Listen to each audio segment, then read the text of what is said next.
Welcome to the Epic Gaming Night podcast, a podcast about the stories and relationships board games create. I'm your host, Roy Candy, and with me today is Kent. Hello. Courtney. Hi. Ruthie. Hi. Matt. Oh gosh, I forgot to unmute. Hello. Adam. Hi. And Rob. Hello. We were just talking about how Matt was slowly being consumed by the darkness in his room. Yeah. Which goes along with some of the games we're going to be talking about today. Absolutely. Mostly some Star Wars collectible card game, because collectible card games are evil. Anyway, well, we'll get to... it's also dark in space. Yep. That's true. You know, so like it fits. It all fits. But yeah, so we're going to talk a little bit about some news, and we're going to talk about games we've been playing, and also we're going to talk a little bit about storage of games. Rob had brought up a question in our group chat about how we deal with massive amounts of boxes you get in with Kickstarters. Do you shove it all in one box or not? But we're going to save that a little bit closer to the end. But yeah, how's everybody doing today? Man, Great. It was terrible, and then I saw all of y'all's beautiful faces, and now I can't even remember why I was upset. I'm doing great. Nice. Always good. I got home from a cookout just a moment ago. Nice. Thanks for the invite. It's the first time I got invited. It's my girlfriend's dad has started doing a supper club on Tuesday. Well, I haven't been invited yet either, so Hey, you man, know. I'll tell you Did you what. say a supper Next club? Tuesday. Yeah. What's a supper club? It's just where he gets a bunch of people together in the apartment who all have gripes with the towing service that patrols their parking lots. And so they've just started going out to eat together to complain about the people who keep booting their cars for parking on the line instead of fully. And it's just like, okay, it's like a whole thing.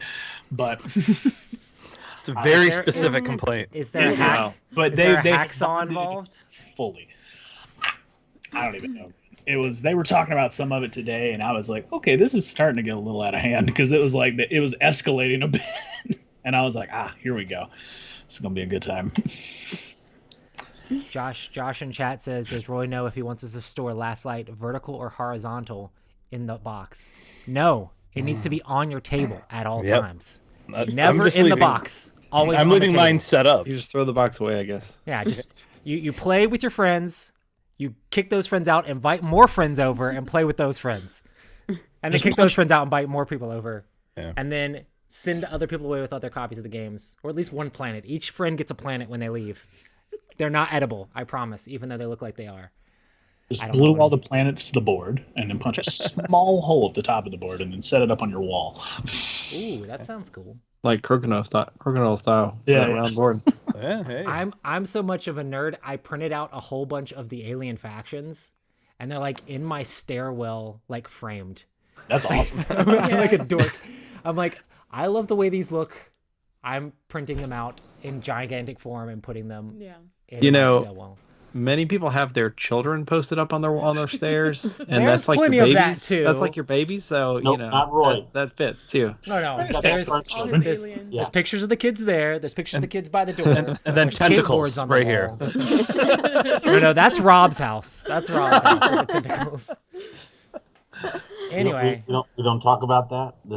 I forgot. That was the secret The forbidden episode. game. Listen, if I learned anything from gaming last weekend, it's that any game can be dirty if Courtney's playing. So Wow. I was wondering about all the text messages today. I was like, do we need to put like an adult filter on our group chat because the filth Courtney spews? I don't know what's going on with that. Okay, it was just the rant. Like I said, I was just getting text messages on my Apple Watch, and I could only see like one at a time. And so it was like just the random ones that I would see just did not look right. So Yeah. It's just completely family-friendly, clean dexterity games. I don't know what you're... Yeah, I don't know what everybody else is talking about. That's exactly what I saw. okay. Awesome. Well, this first game, I'm really excited to talk about it, but Kent Yes. added it to the news, so maybe I need to make Kent talk about it. Sure. So this is a Halloween themed board game based on the movie from the 80s, I believe, right? I don't know what year. But it's designed. It's a hidden movement game designed by Emerson Matsuuchi, who designed Spectrops, among other things. And it's being published by Trick or Treat Studios, which is they have quite a few. I don't know how long they've been around, but they have quite a few games that are all themed on, horror, monster kind of stuff. The last one they put out was like Nightmare Productions by Ryan Knizia. They have a lot of like big designers. And Emerson is, an awesome designer to add to that collection. So it's a hidden movement game, 1 to 5 players, I believe. Maybe 3 to 4 players. But it's kind of the opposite of your typical one versus many game, because usually the one is fighting all the other players. In this one, it's all the other players are kind of like against the one, and you're trying to basically survive. And your character's probably going to die. You get a new character after it dies, and you kind of keep going. And it seems somewhat family weight. I don't think it's going to be anything too crazy, but it looks pretty neat. And it's definitely worth a try. I'd say it's worth a try for sure, even if you don't like the theme, just because Emerson designed it. It's something along the lines of like you have to save like kids or something like that, or you have to save people that's from right. the house, Yeah. and then you have to get the keys to the vehicle and then escape. But the whole time, Michael Myers is chasing you down and trying to kill you.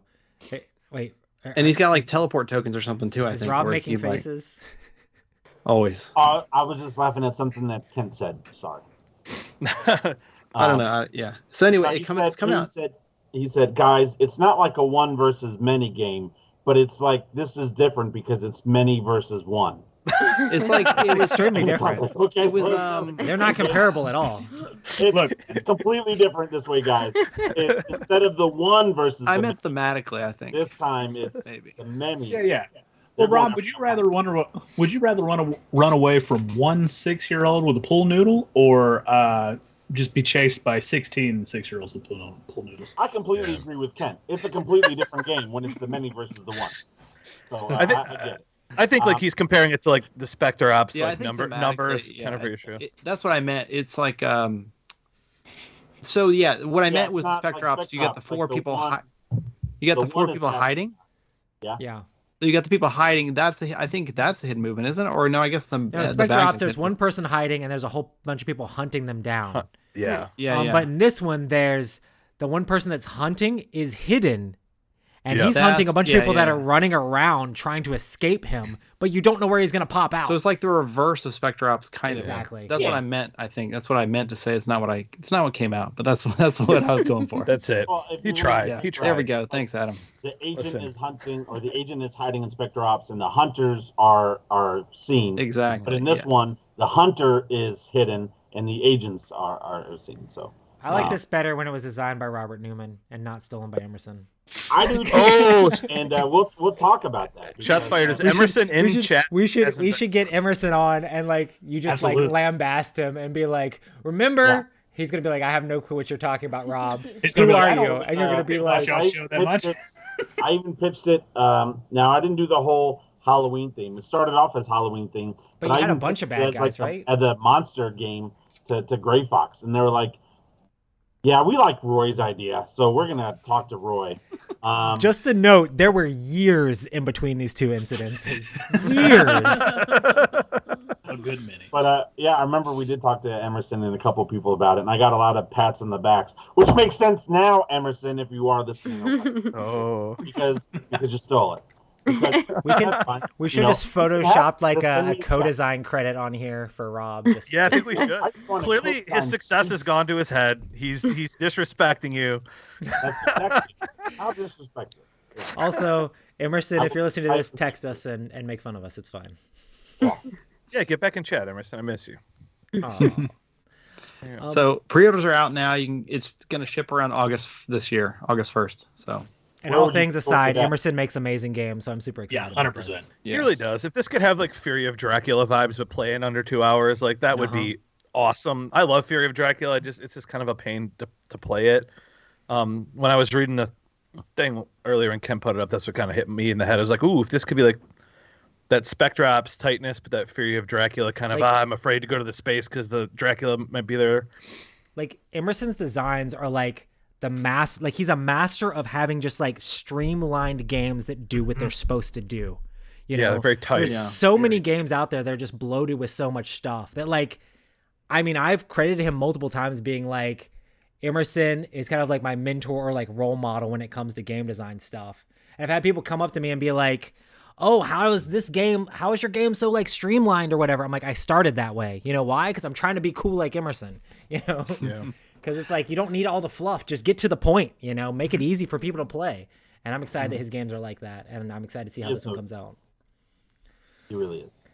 All right, the next one is the Golden Geek Awards. This is an awards that I guess I can maybe bring this up and it'll actually show it. Hey, cool. It's kind of centered decently. So the Golden Geek Awards for 2022, there's a bunch of different categories here. The first one listed, this is basically where the Board Game Geek community nominates a bunch of games. They all vote on nominations, and then everybody sees the nominations, and then they can vote to see who wins based on those nominations. So for 2-player games, Splendor Duel won, which there's no reason we haven't played Splendor Duel. Because Ruthie, one of Ruthie's favorite games ever is Splendor. Yeah. Like Marvel Splendor. But Yeah. are you holding out? It's even better. Are you holding out for Splendor Duel Marvel or Marvel Yes. Splendor Duel? Yeah. The theme in Splendor Marvel is so strong. She can't play the Gems one. You have to play the Marvel themed. And artwork and presentation is Flamecraft. Yeah. Have you guys seen that Pretty. game? That game is So good. It makes That's a sense. fun Super game. cute. That's good. It makes sense the reason that it won. Yeah. Cooperative for sure. game is Return to Dark Tower. Love that game. Yes. I was Such so a happy it solid won. game, yeah. Which we didn't manage to play last week. No. Unfortunately. We tried. We just had too many games. Expansion was Dune Imperium Rise of Ix. And do note that Dune Imperium Immortality was also a runner-up. So it's Yeah, like Dune Imperium like killing it with the expansions Yeah, last year. I know. And trust me, we're doing the Dice Tower Awards too, and it's going to be high in that, I'm sure, because it's such a good expansion. Innovative is Cat in a Box, which is a trick-taking game where there's different suits that you're trying to play, but it's kind of like Schrodinger's cat, where you don't know, or like the suit that's Trump, you don't have, it's like not assigned until after you play the card. I haven't actually played, but I'm not. Have you played this, Kent? I've not. We have not played it yet, but it's all the cards are black, and you choose a color as you play the card. Of Right. like you're saying, Yeah. This card is a red card, I guess, and then you put a marker out on this main board to show that red, whatever number you've played, has been played. Right. So it kind of keeps track of what cards have already been played and what colors. So you don't have to card count or anything. And so that way you can't make like paradoxes. You can't play, if a red 6 has already been played, you can't play another red 6. You can Yeah. play a blue 6 or a green 6. Or Yeah. It'll like cause the end of the round early or something like that. But it sounds really neat. It sounds like a cool idea. Also, I didn't ask if you owned it. I asked if you played it. I'm just going to assume you We own all of these Yeah, games. There you go. It's one we definitely. It's up. It's on the list, but it's probably not a good 2-player game. So I need to find other people to play it with. It also won Game of the Year for Light Game. It's kind of cool because Board Game Geek has Light Game, Medium Game, and Heavy Game. So it won for Light Game. Heat won for Medium Game. I'm really upset that I haven't played Heat yet because it's supposed to be an amazing racing game. Good. And I've heard really good Really things good. about it. I had so much fun playing that, even though I just threw myself into flames at the end of it.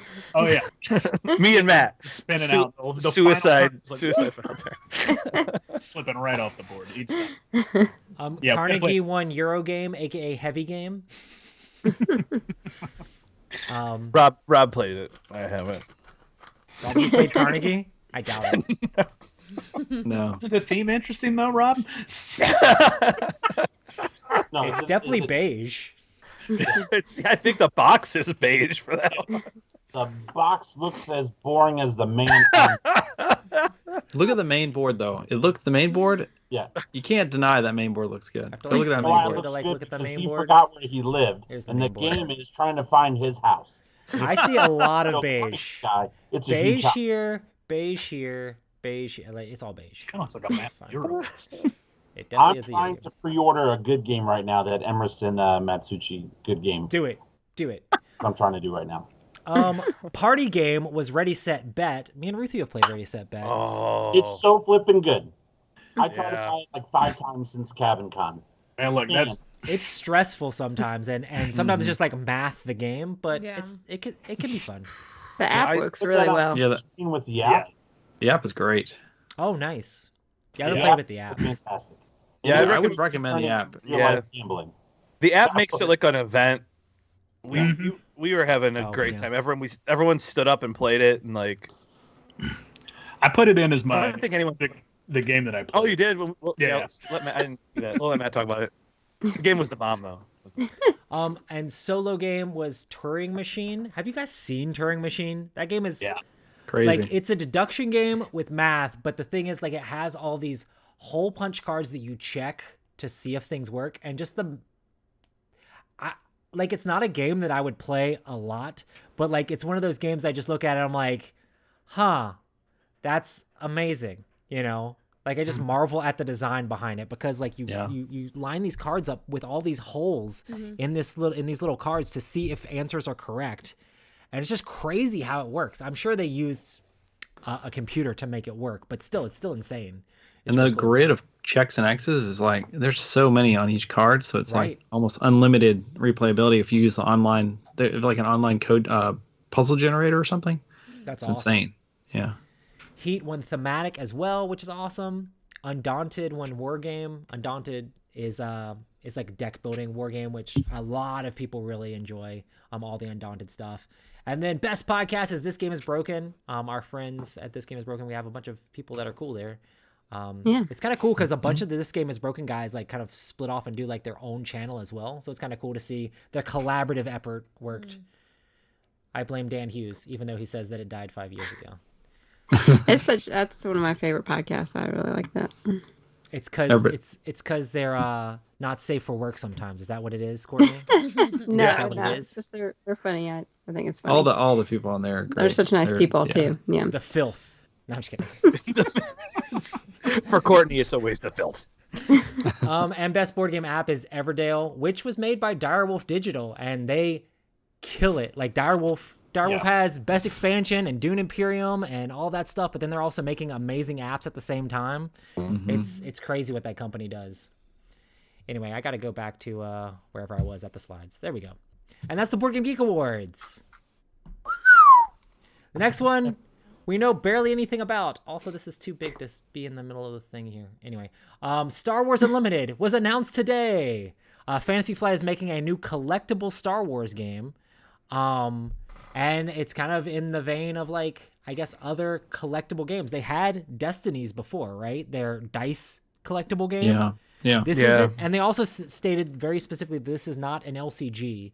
This is very much a collectible game.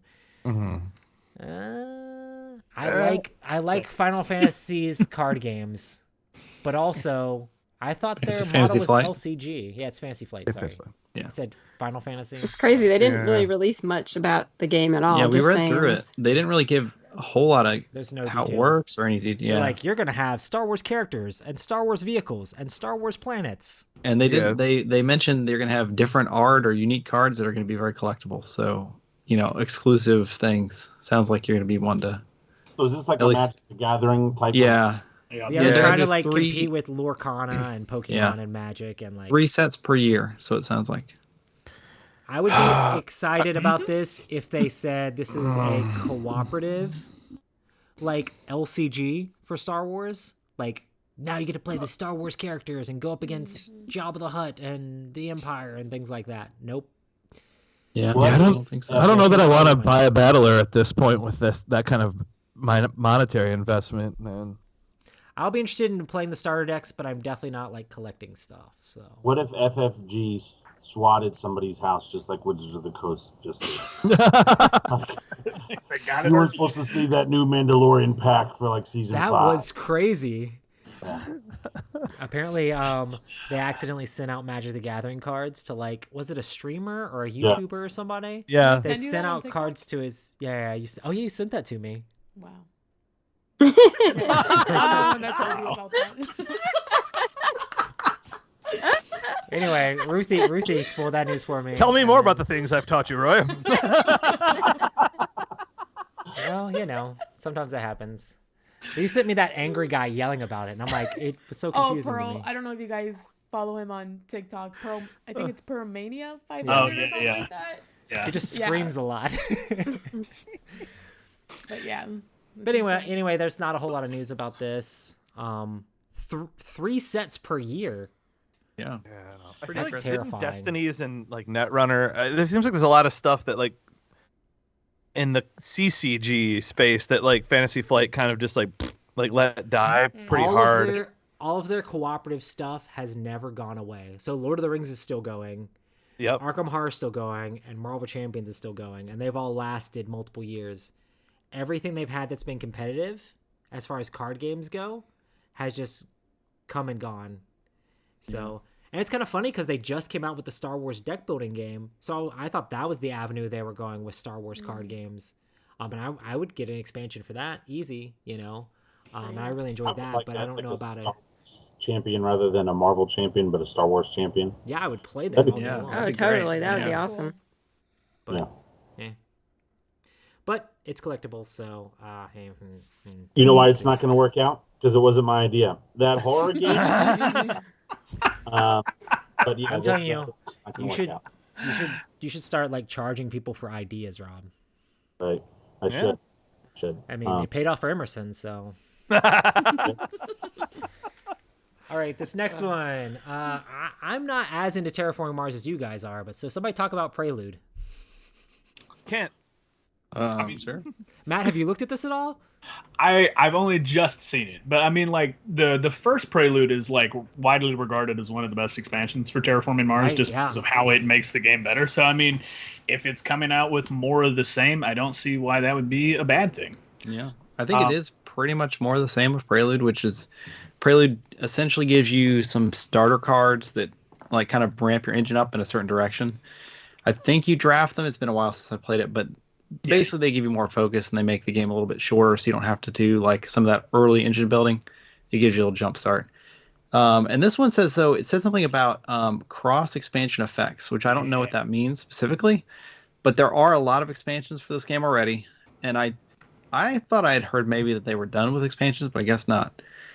So I wonder if it's gonna increase like the interaction between the different components of the game, because I know when you're playing Terraforming Mars normally, like it feels almost disjointed in some ways when you're playing with all the expansions.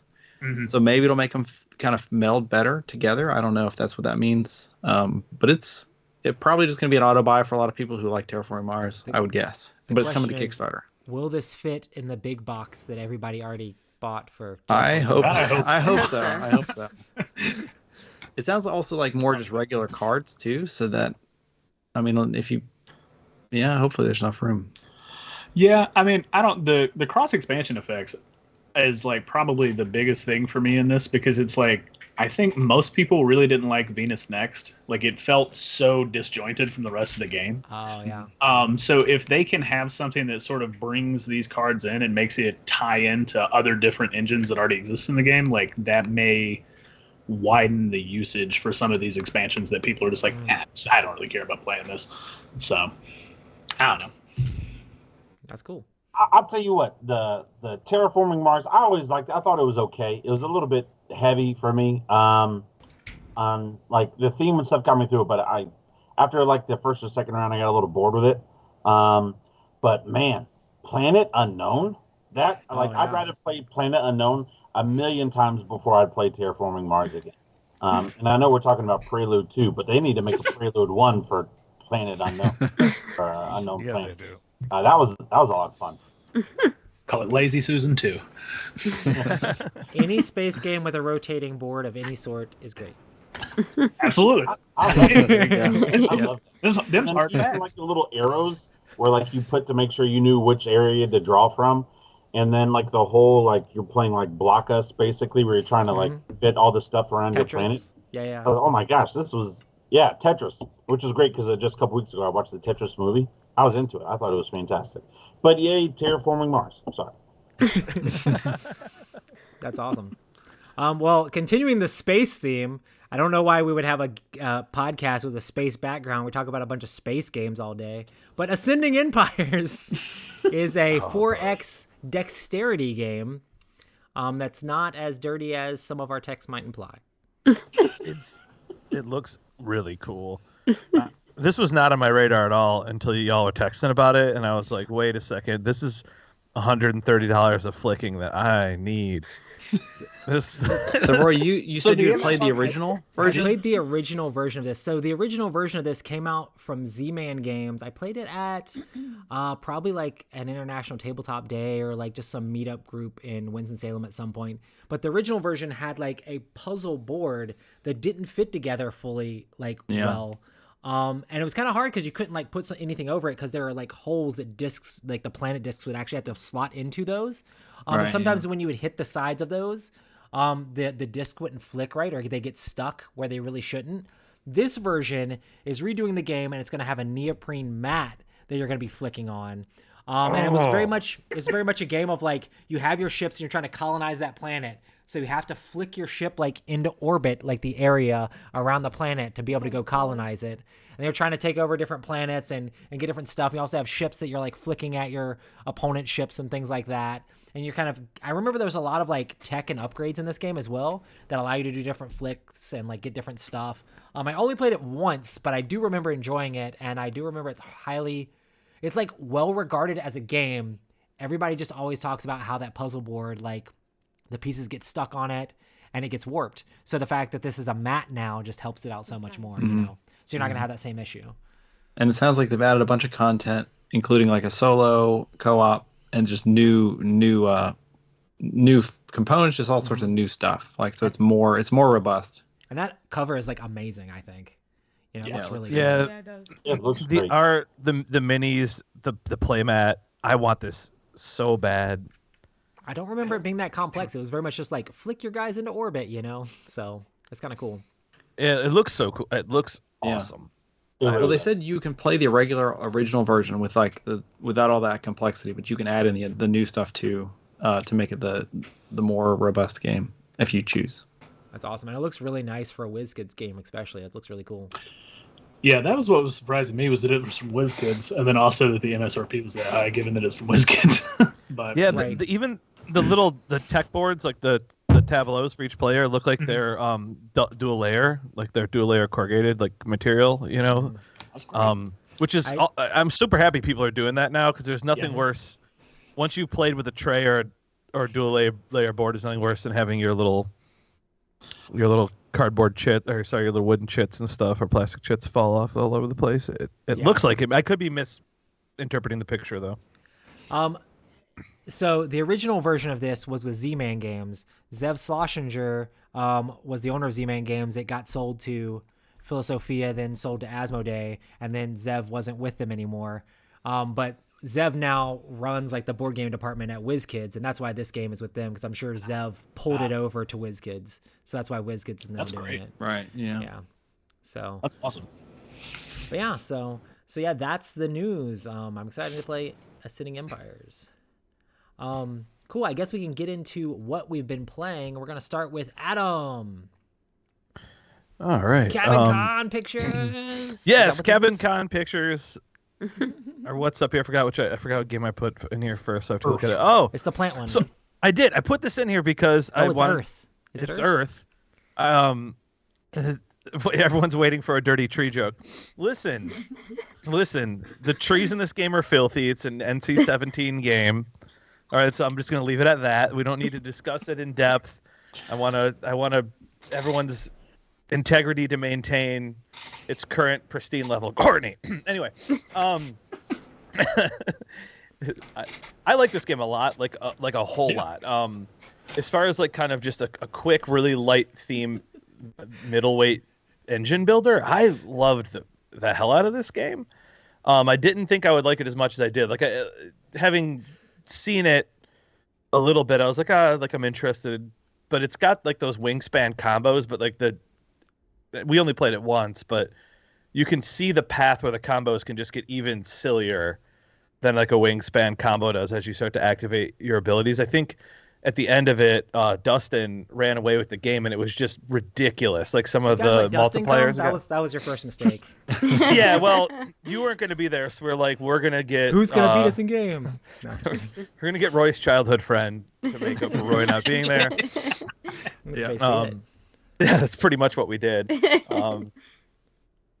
Yeah, but he kind of ran away with it at the end. I think he had picked up I forget what they're called, but when you get to take the card that kind of has the modifier in it. The train cards, scoring cards. The train cards. Yeah, he'd gotten train cards. It just blew the thing out of the way. I felt so confident going into the last 3 or 4 rounds of that, and then Dustin was like, "Well, actually, this is times 19." I'm like, "Whoa!" It was one of those moments where like watching someone eviscerate you when you felt like you might be winning was like really satisfying to watch them do it. And I think that to me, especially for a game that doesn't have a whole lot of interaction, it was just really fun because it's simple enough where you can kind of look at what he did and go, oh, that's awesome. I hope I can do that the next time. Just know that Dustin beat me for in collectible card games for years and years and years, until I finally like became 12 and could fight back. That was all. I mean, Dustin definitely gets some wins. Yeah, he takes it very seriously, I feel like. So does he give Courtney a run for her money? Oh yeah, I don't. Yeah. I did. We played the Star Wars deck building game while everybody else was playing Great Wall, and I actually won, so I was pretty proud of myself. That's awesome. And Earth seems like right up a lot of you guys' alley. I know this seems like a Matt game too. Yeah. Rob sat this one out. Yeah. Rob was like, "No, y'all go ahead and play the cutesy little card game. I don't whatever." Because you guys collecting dirt over there? It's basically the game, right? Yeah. Dirt and flowers. Dirt is very important. Yeah, I thought this game was a lot of fun because, like Adam said, the combos like get wild, and it's like that. I feel like was what I wanted Dominion to feel like, where it's like sometimes somebody's turn can be taking like 6 minutes because they're like, and this activates that, and this activates that, but it's like it plays faster, and it's like everybody's doing all this stuff, and it's like it feels a whole lot better to look over and be like, wow, you have just so many trees, and I just got a bunch of shrubs. I don't know what's going on, and then you look over there, and somebody else is like putting up gorillas and stuff, and it's wild. Is this game simultaneous or it's mostly simultaneous? Yeah. Someone selects an action and everybody else gets a lesser action or something like that, or that's pretty much it. It's just do a thing, follow along, so everybody's doing stuff constantly, and it feels good. I basically listen to people talk about board games for a living. So. You still get to, if you have a lot of cards of a certain color and somebody else activates it, you can get a bigger action than they have potentially, depending on how you have your board set up. That's awesome. So it can be pretty big turns even when it's not your turn. There's a lot of interesting choices and like kind of just cascading choices that can occur in it, which I think is just, I don't know. It's a really nice little engine. It's a smart game. It's tight and it's pretty to look at if you're not too mad at looking at funguses and tree saplings and stuff the whole time you're playing. Fungus Among Us. Yeah. And then apparently you guys played a wall, great wall. I put this on, and I'll let Rob talk about this a little bit too, because I noticed he put a different game that we're all hype about. I almost didn't play this just because we've been playing. You know, it was a marathon from Thursday to Sunday of playing games for me, and I was feeling a little exhausted. And then I'm like, man, if I don't play this game with Rob, I'm going to regret it for a long time because his eyes were just lighting up. It was like my baby boy was like, tomorrow's Christmas. We're going to pre-set up Great Wall. He's like, he was ready. He was like, Dad, are we going to have waffles after we open our presents? Yes. So this is what it felt like. I want you to know the level of energy that was surrounding this game. But I'm like whipped. So I decided to play it. So Rob and Matt and Kent and I played it, and Courtney and Dustin sat it out. What an exceptionally good game. Mm-hmm. It is easily the tightest Awakened Realms experience I have ever had, without question. Yeah. It's not even close. Like by the end of the first round of the game, and the rounds are long and they get longer as you go. But by the end of the first round, you're like, oh, I shouldn't be doing that. I should be doing this. And like it seems to kind of the way the game plays out makes the game make sense, right? Because it's really a worker placement game at heart. I mean, yeah, at the end of the day, it is. It's just a worker placement game. It just happens to have a lot of kind of just juicy little decisions there. And again, a similar thing where you're sort of having to follow along with everybody. But I think for me, what made it so sweet, and I think if we played this 3 or 4 times, we would probably get decidedly meaner as we played it. Yeah. But because the game is hard and there is this kind of, we need to all win. There's a Diet Coke victory within the game, right? Which is don't get overrun by the Mongolians or the Hun. Yeah, the hordes. Hordes. Sure. Yeah, it's just the horde of. Yeah. You kind of have to look at each other and go, I'm gonna do this. Are you? And someone could screw you over, and force you to take shame for being the only person to take like an action. Like if you're gonna go muster some of your soldiers, if you do that alone, you're gonna take negative points at the end of the game as far as the count goes. But you're kind of looking at each other going, well, I need to get a cavalry out there. Do you need to get a bowman up? Because otherwise we're going to get eviscerated. So there's this kind of yin and yang to the whole thing where it's like we need to work together. Even though I'm trying to be a better like fighter than you are with as far as getting my guys to the wall. But then you can also play it really differently where like I went like really hard on my bowmen and like trying to keep them alive and like reusing characters with my chi, and then Matt was just mining for gold in the mines, and then Kent and Rob like had huge cavalrymen out everywhere. They were like doing all the killing. Like we were all playing a very different game but supporting each other but trying to win. I don't know. There were so many just delicious little moments in that game that I don't know. It was great. I want to play it again really bad. That's awesome.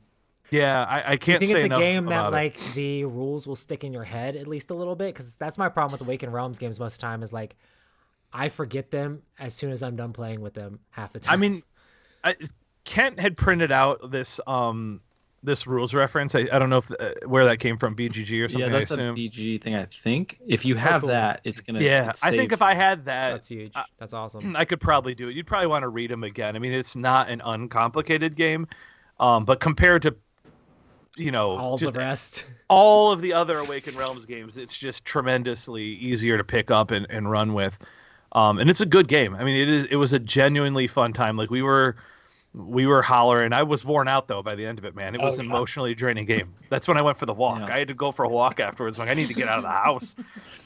It was like sitting through Schindler's List or something. You're like, I need to do something else. Yeah, I think Adam went for a walk and we had to put on a pot of coffee because like we ended up playing Cascadia after that, and I was sitting here going, boy, this tile laying's tough. It's about three and a half hours. I think it took us to took play. A little while. Yeah, Holy it's smokes. a long game, but it felt like it was worth the time. I thought. Yeah, I wasn't like wishing for it to end at any point. Really, I wasn't. It was. Oh, sorry. I was such a fool. After the first round, I was like, man, this game's gonna go fast. Yeah. 3 hours later, I was like. But it feels so good, and I think the thing I like about it is it does kind of have that rules crunch of like the other Awakened Realms game, but like it's one of those things that when you look at it and you think about it, it makes sense. It just can be a little crunchy at times, but there's so much stuff that you can do in that game, and it feels like we all had very different strategies, and we all felt good the entire time. Like we didn't feel like we were stepping on anybody's toes or anything like that. It was great. It was great. It was a great wall. Yeah, I loved it. I thought that this game, to me, it is a heavier Champions of Midgard. Nice. The difference is instead of having chucking dice, this is semi-co-op where you want to work together, but like everybody else has said, you're not working together. But like examples, like if you want to go mine gold, it takes I think 8 meeples to mine gold. So you yourself aren't going to go there, but you're hoping if you put enough people there, that will force people to also put their meeples to get gold. And so everyone gets the payout. And it also has the different areas on the board where you can buy a card or maybe build a part of the wall. And so it definitely feels very Champions of Midgard-esque. Like once those areas are full and those meeple places are taken, you can't put any more people there depending on the certain areas. So that's why I think rules-wise, if you've played Champions of Midgard, which is definitely one of my favorite Euros ever, it's easier to pick up on because once you see the board as a Champions of Midgard board, you're like, oh, okay, I have to do this and we have to sort of work together. But I also love it because you can hate draft. Like Flip and Kent and all these like bow guys that got 2 points just because they looked cool and all these other things that they had going on. And if anybody was the Buddha at the end of the game, Adam was the Buddha. He had so much of that blue stuff. He just every time he got to do something. If you did something, he got chi. Man, he was selling. It was ridiculous. And they had all these amazing things that they were able to do. And you could sort of like hate draft to try to take those away. Because I know I definitely hate drafted. I try to hate draft one thing because I needed to get gold. But then the problem is because it's a draft and all the cards are shuffled, I think the card that replaced the card I got was even better than the card that I hate drafted.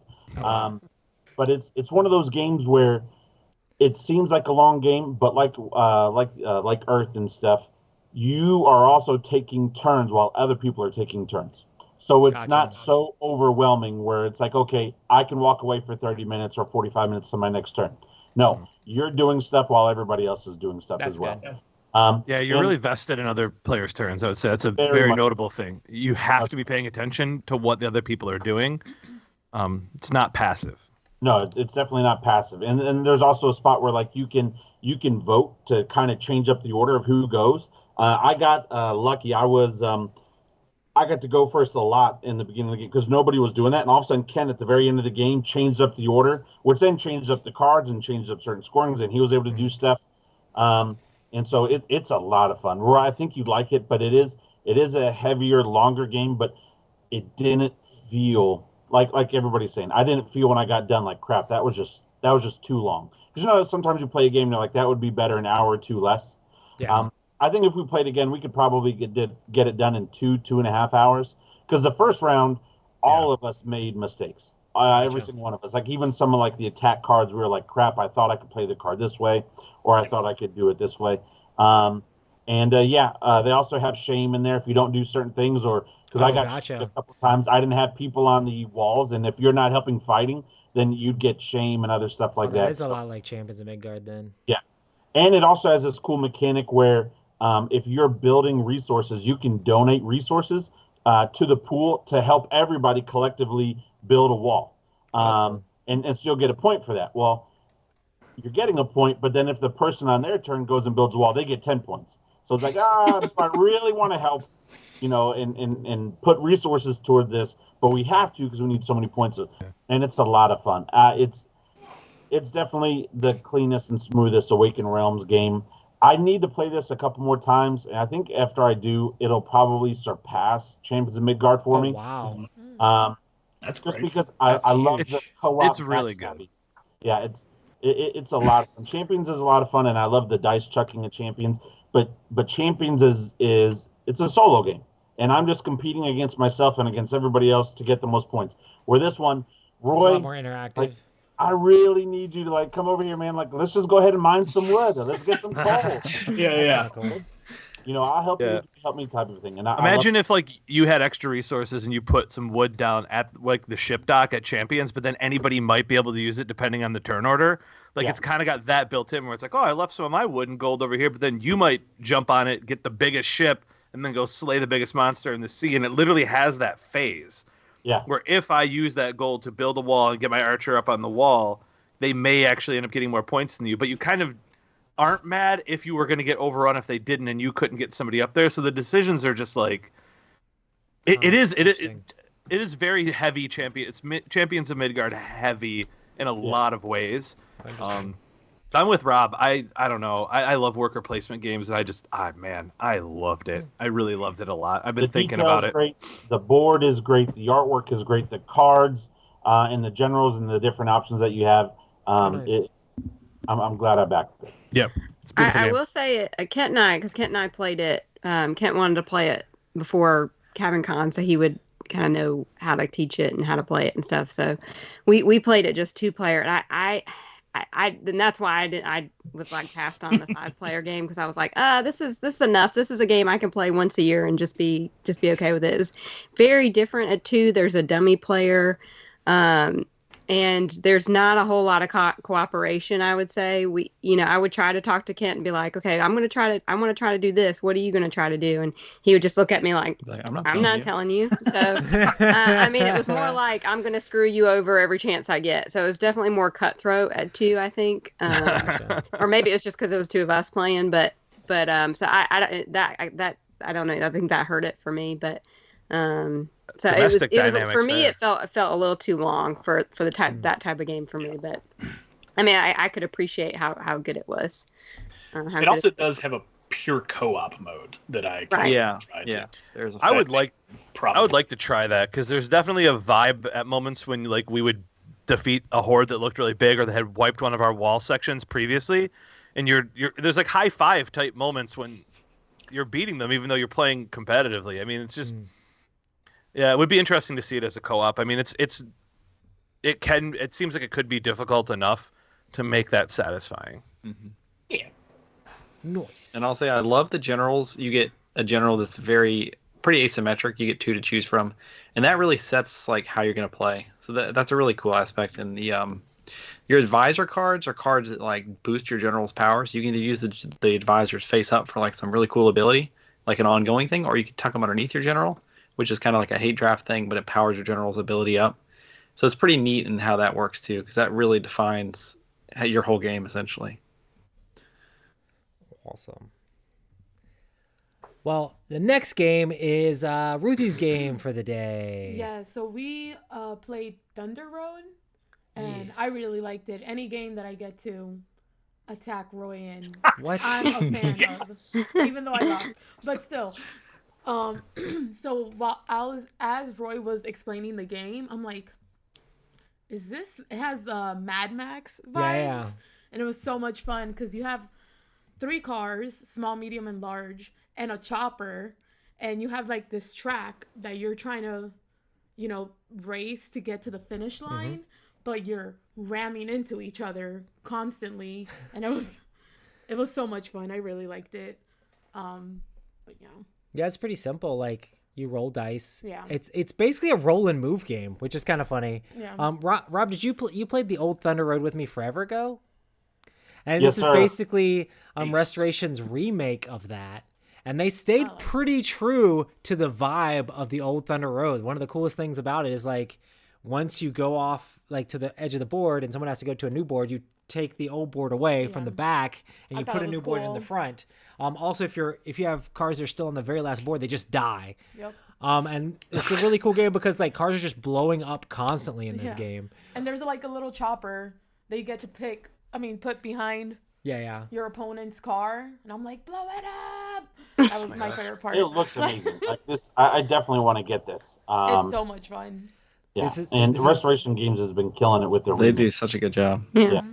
After we played this, I'm having friends in a town for like my birthday weekend or whatever, RoyCon or whatever. I'm like, this is a game that I'm playing for sure, just because it's that style of game of just like chucking dice, blowing each other up, and just And the having cars look really, silly really fun. nice. Yeah, they're Also, like when your car's burnt, and it has like a little burnt piece of a car.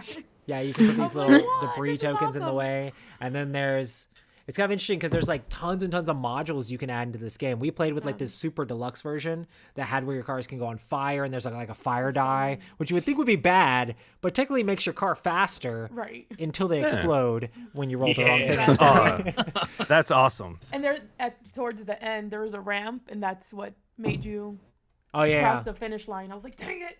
Yeah, so like there's also tokens you flip over. So it's kind of like this, whoever's in the lead is probably going to hit more of these hazard tokens. Right. And a lot of times they're bad, but sometimes they're good. Sometimes they're just like ramps. But you don't necessarily want a ramp if you're about to like run into a rock wall or whatever, you know. Yeah. So yeah, it's a lot of fun. I love the mechanics. It's like super simple to play. You're just assigning 6-side dice that you roll to your different cars, and then when you get behind somebody, you get to shoot at them. And then you can also assign a die to either your chopper or to healing to your repair- cars or repair. different stuff. And there's just tons of really cool stuff. There's also expansions that let you like drive like your team's like just one big rig or like a bunch of motorcycles or whatever. So there's all sorts of different stuff you can add in if you have like all the expansions and stuff for the game, which they had with the Kickstarter version. But yeah, this game's It's a lot of super fun. simple and a blast to play if you like random carnage. That's basically this game. Right. It's just random Mad Max style car carnage. So I was This so sounds excited. perfect for Ruthie. Yes. Yeah. Yes. I'm Sounds I'm incredible. attacking you now. I'm attacking you now. to be fair, she killed all of my cars except for one. And then the small one. My small car was the only one that was left. It was in the lead, and she kept just putting the chopper behind it, trying to blow it up. Putting the chopper behind it, trying to blow it up. Put the chopper behind it, trying to blow it up. And I just got lucky enough that she didn't blow me up. So Yeah. she kept damaging me and be like, I gotta repair. I only have one car left. So is it ultimately trying to win a race, or is it Yeah. like If you trying to get- kill the other person, or just If you get one car across the finish line, you win. Right. okay? But also, if you're the last person standing, you win. So, Yeah, okay. There's alternate win conditions. You could just blow up. I mean, you're going to win the race if you're the only person in the race. Right. You know? True. Does this thing play similar to that Fast and Furious game? That Maybe, but this probably has a lot more like depth to it, right? blowing up Well, each other. I mean, it's not very heavy. It probably has more depth in the fact that there's a lot more modules and setup you can play with, because you can add special powers to like your team. You can add weapons to your different cars. There's all sorts of stuff you can add in, or you can make it more of a simple game. So it's kind of cool.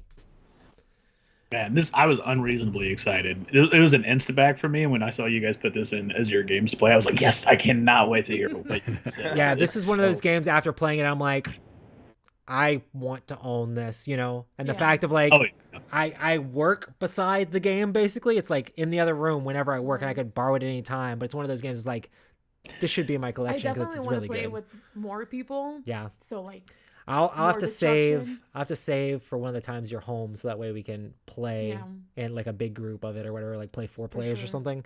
Yeah. How can you get your no one's gonna live. I think the Kickstarter hasn't delivered yet, so so we haven't got our copy yet, right? I was gonna say, I think it's shipping out pretty soon though, because I think they confirmed addresses like a couple of weeks or months ago. Yeah, I'm not sure. They might have it on their website soon, or it might be hitting retail soon as well. But I think it should be coming to people semi soon, you know. So I'd probably just keep an eye on Restoration social media /website. Yeah, I mean it's probably already delayed 6 months, like every Kickstarter from the last 2 years. So who knows? The other thing, I think Restoration's they're also pretty good about keeping their games in stock after they go to print. So it's not like the Kickstarter runs out and you're like, well, I guess I'll wait for the reprint. They actually keep all their stuff. Normally when the Dice Tower gets a Restoration review copy, like it's basically in everybody's hands like right after that. So it's probably coming out really soon. Or probably just air shipped it over and the rest are on the boat coming, you know, right, anytime. Yeah. So next is Matt's game. Oh man, so I'm going to talk about Ready Set Bet, the game that we already kind of talked. Honestly, it kind of blew me away. I thought it was great. There was a lot of fun games that I played at CavinCon, but like Ready Set Bet, I think it was simple, it was easy, and honestly, the app made it so good. Like the game with the app, basically all it does is just rolls for you and then announces what horses are moving, and then you're just sitting here looking at the board with your little poker chips in hand trying to place your bets. And it doesn't seem that complicated, and then all of a sudden everything just picks up and it goes really fast. People are slamming stuff down on the board and it gets intense, and it's great. And I think Kent brought up a really good point. He was like, you can stream the app to a TV in like a separate room and just have it up, and oh my gosh, I immediately bought it because I need this. It's so good. And the other thing I like about it is it's one of those things where it's like betting games to me always seem a little odd, because it's when you're doing odds calculation, you can really get sort of weedy with like how the wins and the losses are done. But this is super simple and super straightforward. If your bet didn't pay off, you may lose a couple of bucks based on what it says. And if your bet does pay off, it's really simple single digit multiplication. So we played a tournament of this. Well, I kind of helped run a tournament of this at Dice Tower West, where we had, I think, like 8 or 10 tables set up, but they all used the same. We didn't use the app, but we had the designer there and we had Tom and everybody, and we basically pointed a camera at a board that we had made, or Tom had made, of this with just gigantic wooden horses on it. And we'd roll the dice and like call out all the numbers of everybody moving. So and everybody was playing with the same horses at all the different tables. So like everybody had the same horses win in their games, and we actually set the deck so that all the same like prop bets were the same. And the thing that made me made me so happy about it is the designer played at one of the tables, and he was like the worst player at that table. Johnny Claire's an amazing dude, but it was just funny to be like, well, the other players wrecked me at my own game. I bet too bad. So yeah, Dustin like killed us at this game. Yeah, I was gonna say Dustin the exact opposite. Dustin needs to go like clean up shop in Kentucky. Yeah, right. I did so bad, and Dustin was like quadrupled my score, or maybe times 5. Or this is one of those games where you can end the game with basically nothing and be like, well, and your first game you probably will, end up with not very good score. But as you learn the game more, you can do a lot better in it. I was definitely lost, because we played this at the retreat, and Tom gave like an overall. And it's a real-time game. Yeah, so I was like, what is going on? Like, it got so chaotic so fast. Basically, we sat down, and Tom's like, this is a multiplication table. All right, let's go. Like, I've never played this. Oh, you didn't know. And, yeah. But yeah. Yeah, we played it this past weekend with his parents, so because of the derby and stuff. So. Oh, that's And awesome. they had a good time with it Yeah. too. Also, you could have a real little event with it. No, I think that the idea of getting a game like that, putting up on the biggest TV in your house, putting a card table out, and let everyone stand there and do it. It's so good. It's great. I've been trying to buy this game for the last, I think, week or so. I think I waited a week until after CavinCon. During CavinCon, I put it in my box to like pre-order and stuff, and I was like, all right, I should. And then finally, when I decided to pull the trigger, it was like, oh, you can have by maybe June. I was like, crap, I need it. I don't know if this is public information. Nobody told me specifically not to talk about it, but I think they're doing a Kickstarter for like a deluxe version of this with like a big play mat and all of that stuff and like fancier horses and things. So, all right. Also, nobody listens to this podcast anyway, so if I wasn't supposed to say that, I don't know. It's so much fun. And the fact that we all got crazy around this little itty bitty cell phone, and I think at one point, like, we're all yelling, "Come on, 7! Come on, 7!" Yeah, that's one of the fun things. Like, I can imagine on a big screen TV, because the when app also does the noises, it does crowd noises and the horses and stuff. It's fantastic, and it's if you're great. not in the game, it's also fun to watch. Yeah. You know. Yeah. Oh yeah. When we were running it, me and Ruthie each round would was just be screaming. like, all right, we would wait until a little bit, and then we'd be like, all right, which horse is your horse and which horse is my horse? And we'd each pick a horse. Yeah. And she beat me like every time. Every time. So I'm like, I'm better at watching it. Yeah. Yeah. But yeah. I was gonna say, I love the visual that you set up, Roy, where you just have a hall of people, almost like a bingo hall, except for you're all just betting on little wooden horses, and so you just have a guy up top who's like, "All right, 6 hit," and everybody's like, It's in our So vlog cool. for Dice Tower West, but yeah, it was a ton of people. We had like AEG made like a little trophy for it and everything. It was pretty cool. Wow, that's great. That's cute. "Great." Kent's game. All right. Well, going back to Restoration Games, we played Fireball Island, which is the remade version of Fireball Island, which came out in 2018. This is kind of it's like a family weight game probably. We played it the first time we ever played it with our son, who's 7 now. And we kind of bought this originally to play with like our nieces and to play with him. But essentially the theme is you're going to this island. It's kind of like maybe like an amusement park kind of thing. You're trying to take pictures, but it's a little bit dangerous. There's fireballs everywhere. There's snakes. There's bees. There's all sorts of craziness. So anyway, you hop off the helicopter. You're going to be playing cards in your turn, which lets you move. So it takes out the roll and move from the original game back in the day. But it has set move values. So you're going to move around the island. You're going to be collecting treasure. You're going to be potentially shooting fireballs at people. And you're trying to take snapshots, because essentially if you take the most snapshots, are going to let you either trigger the end of the game, or and if you escape, you get points for those snapshots. Otherwise, you get nothing because you can't upload those snapshots to the internet if you get stuck on the island. But it's just a lot of fun. It's very light. It's very chaotic. But if you like to kind of flick marbles around, do some take that kind of stuff, it's really cute, and it just works so well. And the production of it is just ridiculous. Like, it just looks so amazing. The table presence is like none other. Yeah. And my only complaint, I'd say, we played it with 3 players this time. And with 3 players, you get knocked around quite a bit in this game. You can. And if you're knocked down, you can't be a target anymore. So there were situations where like everybody was knocked down just about, so you didn't have anyone to target with your attacks and stuff, which was kind of a bummer. But if you go, it does go up to 5 with some of the. I think there's an expansion that goes to 5. So it's like it takes longer between turns, to shoot but fireballs at. but it increases the chaos, and it's just a lot of fun. So I like it a lot. It's just a silly time, but it's great. I played this with Scotty and Violet. I had a copy of it for a little while, and I think they were still just a little bit too young. We mostly just played around with the marbles a bunch. Okay, yeah. But yeah, this is crazy silly. I love the fact that the bridges, like, they have little tabs on the bottom of them, so when the marble rolls by, it can knock the bridges over. Exactly, yeah. Your guys have to move and stop on the bridges, so it makes it even more likely to get hit. It's like unstable terrain. You have to end your movement, so it's like it just sets you up for that kind of stuff. So you guys just go flying.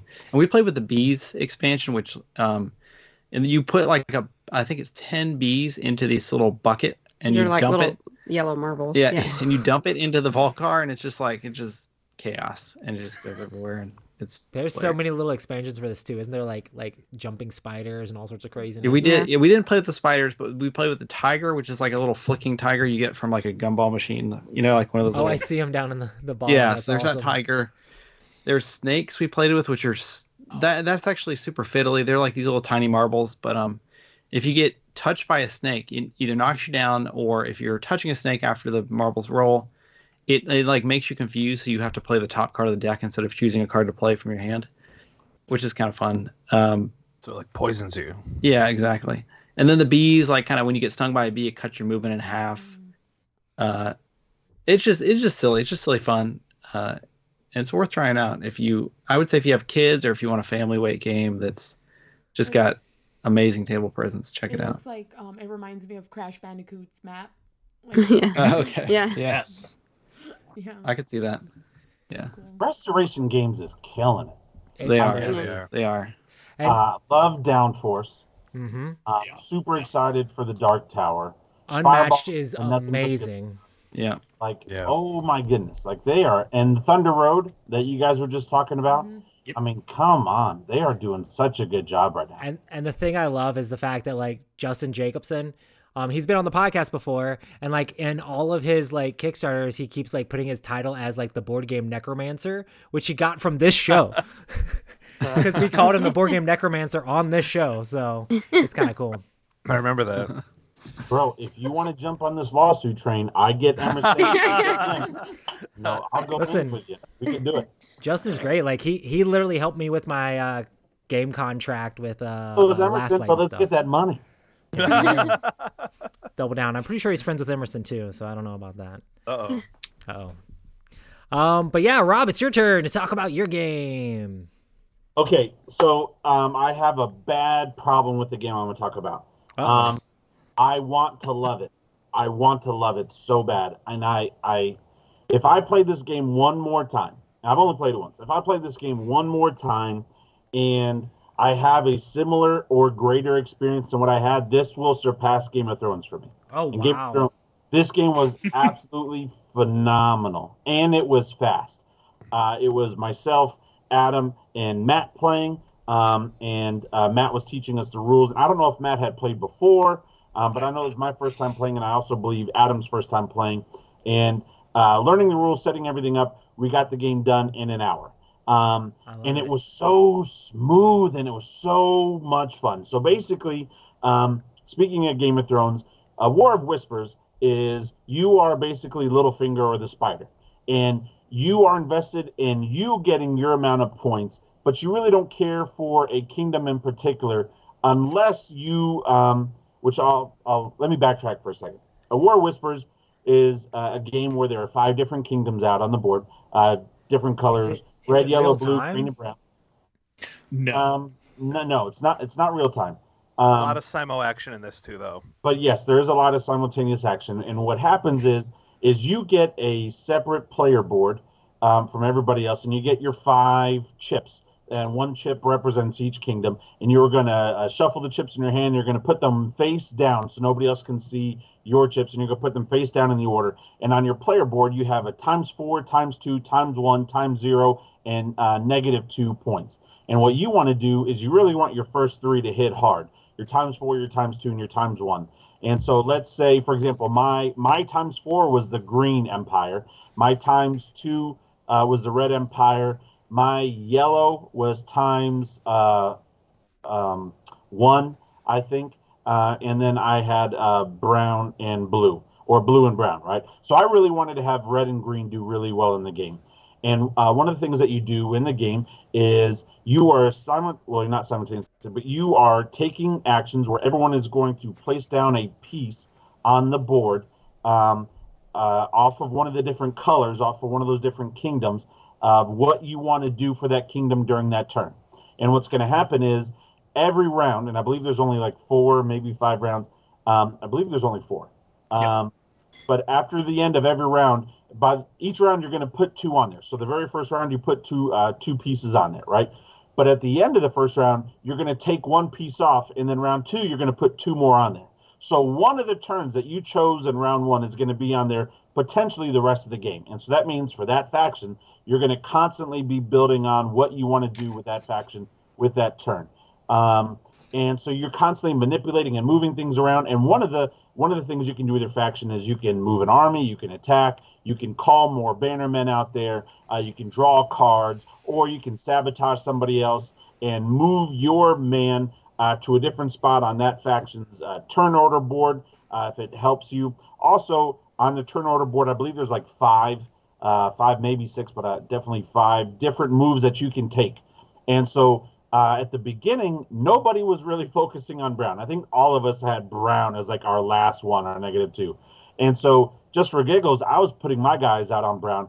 Well, based off of the 5 movements that you can take per faction, so there's 5 different spots. And just to clarify, I'm just going to say 1 through 5. If you put your spot on number 5, if you put your piece on number 5, and nobody else, or let's say the next person puts their spot on number 2, the person who puts their spot on number 2 can do the number 1 and number 2 action. The person who did their spot on number 5 can do the 3, 4, and 5 action. Holy smokes. Right? And so, but on the 5 action, it also gives you the opportunity to switch a spot with somebody else in case you really needed to draw a card. Because let's say you put your guy there and you weren't expecting somebody to put one of their characters on that board, and now they took the spot that you really wanted. So it allows you to change and manipulate things. I drew a lot of cards. I never played the game before. I wanted to see what the cards were doing because the artwork and everything was a lot of fun and really cool. There's 1, 2, 3. Oh, actually, there's only 4 spots on the board. So there's not even 5. There's only 4. We only played with 3 people. I would love to play with this with 4 because it got tight, especially towards the end of the game. It gets real tight, and you're starting to really backstab each other. And one of the things that you can do in the game, if you look at this picture right in front of us, I believe it's actually the little shape that you see, like the X and the different icons beside the cards. So let's say my green guys are doing really bad. I'm invested to make sure green wins. I want green to win and be successful, but Matt and Adam are just killing my green for whatever reason. I can decide to switch 2 of my places on the board. So I think brown and blue for me were my back 2. I could decide to flip over my green, flip over my brown, and switch them. So now my green, which I wanted to do great as a ×4 since they're doing so bad, I can move them to the back. The problem is once you switch them, though, you have to flip them over and keep them exposed. So now everybody can see for at least those 2 factions, that's the move that you made. See, before, everybody else's cards, if you'll see right in front of us in the picture at the very top, you see that little player board, and there's 5 little circles on that board. Right now, everything is face down, so I can't see who you're gunning for. I have an idea. For example, Adam really tried to trick us, and he was pushing blue hard. And so I was like, man, Adam's pushing blue, and he wants to fight a lot with blue. But he wasn't. He was trying to do something else, but it made me spend a lot of resources and try to mess up blue when it was taking turns away from me. So it was one of those, like, mess with your mind. Like, I'm gonna act like they're the pretty girl, but I really want to date the girl on the right, not the girl on the left. And so that was a lot of fun. But at the end of the game, Adam and Matt switched their 2 last icons with their yellow icon.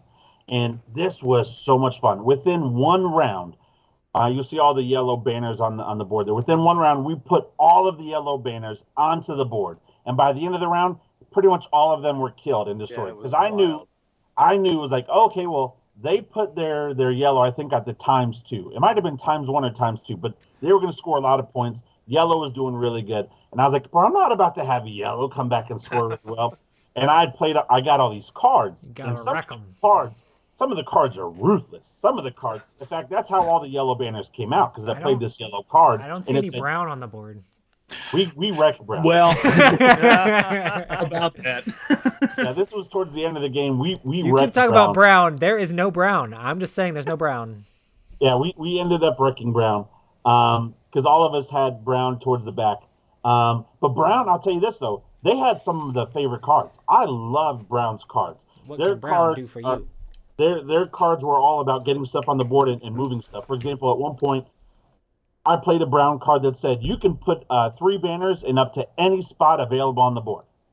Well, one of the things I wanted to do to mess with Adam is he was really concentrating on blue. If you look at the board, you'll see in the upper left-hand corner of the blue map, there's a castle right there and like a little brown circle, which represents a city.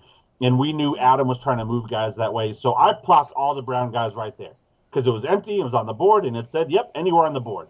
And so brown has a lot of cool, really mobile cards. Yellow is more like backstabby and stuff like that. Green allows you to kind of like short points. The factions are unique enough where they do different things for you. Yeah. I felt like I was kicking everybody's butt. Like I was like, okay, I love this. This is great. I won. I felt like Courtney for a quick second. I was like, oh, this is what it feels like to be a champion. This is what it feels like to be a winner and a champion. I felt fantastic. But the game, the point system in the game, I won by like a couple points. Yeah, it's very tight. And it was between first and third place, between all three of us. I beat one guy by 2, and I beat the other guy by 3. It was like 24, 22, and 21 points. That's how tight everybody scored. And that's how you can do those shifts on the last round where they were able to shift guys around and score points where they would have got negative points. And there was backstabbing and there was all this kind of manipulation.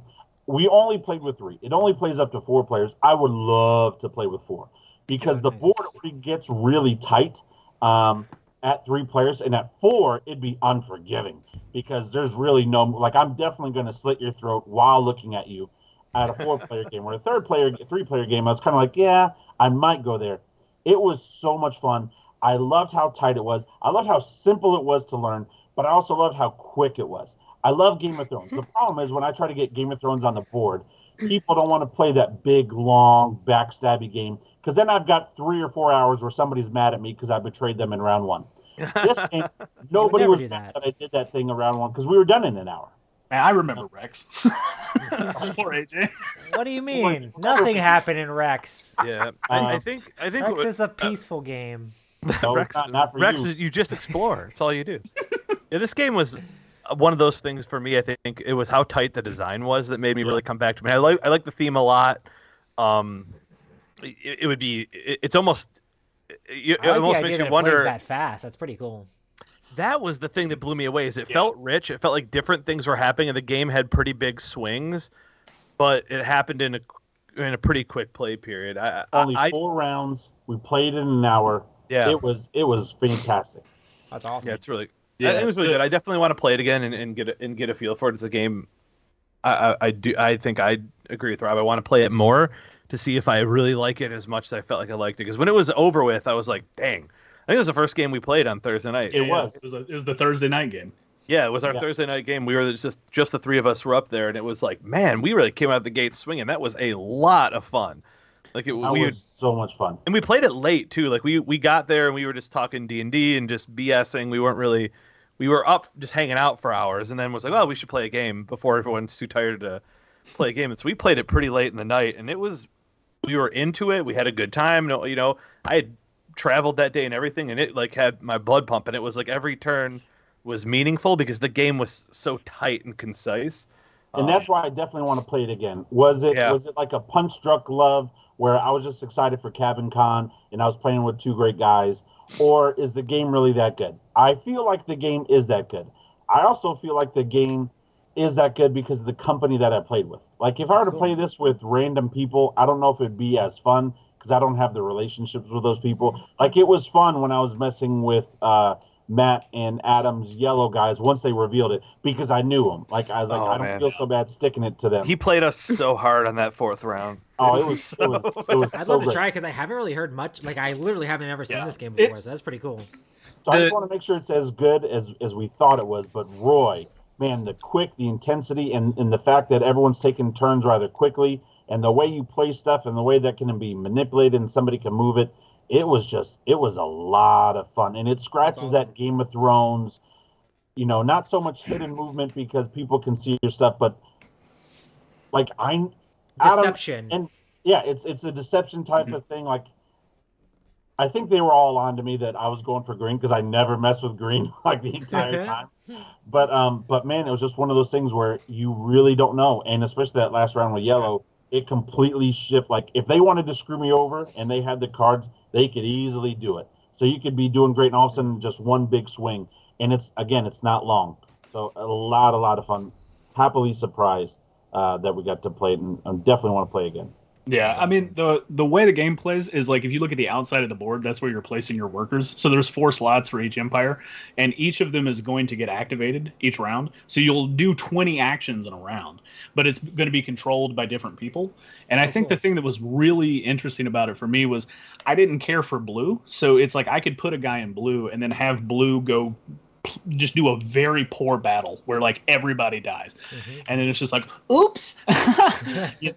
And then you just move on from there, and it's like it seems kind of daunting because I was a little worried about teaching it because I was like this may be too crunchy, and then it was just like not at all. So That's fast. awesome. Yeah, not at all. It's great. Not at all. You get that satisfaction of a war game or like a dudes on a map game where you're beating up on each other, but you never feel beat into a hole because you don't have a vested interest in just your color of dudes on the map. You're kind of like, well, I can either play this as a sabotage or I can play it as a straight out war where I want to have the best strategy. I want this army to be strong, or I could pretend I'm doing that here, but really I'm going to take control of them and kill them all. I mean, like you really have a lot of options for how you can play it once you realize that you're not playing any of the people on the board. Like they're not yours. Like, I don't care about any of these guys. Yeah. You're everybody. You're everybody. And the fact that you can and I know I've said this a lot, but the fact that at the last turn you can change it around. So if the color you were invested in is doing terrible, you can change it. It's just when you change it, everyone else is going to know that you changed it. And so, you don't have that like those hurt feelings when your army just gets wrecked, because your army is every army. And like Matt said, you can use an army that you don't care about to help you fulfill the deeds of an army you do care about. So that way, like, let's say blue could weaken yellow to weaken red, to then all of a sudden you can just fly in there with green or somebody. I absolutely loved it. I have not stopped thinking about this game. I think I've thought about it probably, if not every day, just about every other day, since we played it for the last couple weeks. And I just, as soon as my wife either falls asleep or I'm not in trouble, I'm probably going to order the deluxe edition. Right, I'm in trouble. Because what we're playing right here on the pictures too, this is the deluxe edition.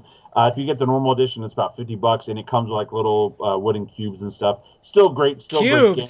But I'm all about how dare you? So this deluxe edition is about $100, and I love the banners and the meeples and not the meeples, the banners and the castles and stuff. So, but yeah, so maybe hopefully like in a week or two, if you guys see me with a picture of this game, just know 1, I got it, and 2, I'm not in trouble anymore. So, or 3, he needs a place to sleep for the night.